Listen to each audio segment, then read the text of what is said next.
Hi, today we'll be looking at a very interesting topic, which is what are the attributes of purpose, or what are the properties of purpose. Now, on my last video, I talked about what is the true meaning or the actual meaning of purpose. But today we'll be looking at what are the attributes of purpose.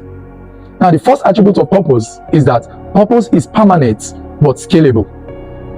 Purpose is permanent but scalable. Now, let's take an aircraft for example. Now, the purpose of an aircraft is for the disposition or the transportation of an object from one place to another by air or through air. That is the actual purpose of an aircraft. Now, according to history, the first aircraft that was created or that was produced could barely accommodate 5 to 10 people. That is, the scalability was very low. Now, in our present world, we can see that an airplane has the capacity to accommodate or carry close to 300 passengers. This capacity, the scalability has been enlarged. That is the first attribute of purpose, is that purpose is permanent, but purpose is scalable. Purpose doesn't change. Now, from the very beginning, the purpose of an aircraft was for the transportation of an object from one place to another by air. And in our present world, the purpose is still the same, but the scalability and the capacity has been enlarged, it has been increased.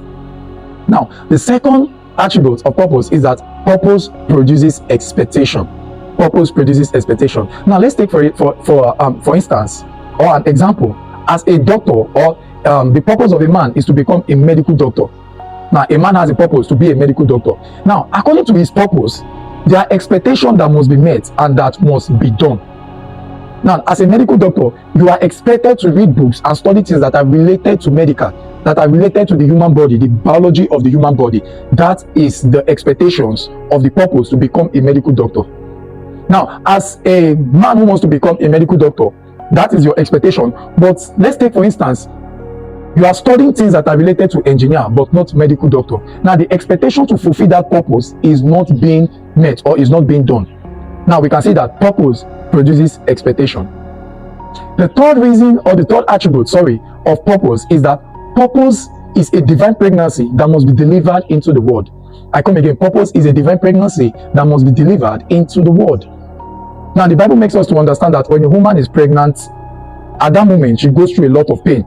But as soon as that pregnancy or that baby is delivered, the pain vanishes. That is exactly how purpose is. Every man on earth, every being on earth has a divine pregnancy called purpose. Now, until that purpose is delivered, you will remain in pain.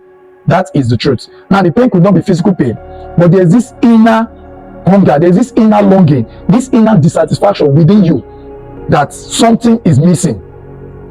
Something is missing. Now, until you deliver your purpose given to you by God, you will continue to have that feeling within you, and it causes pain within you.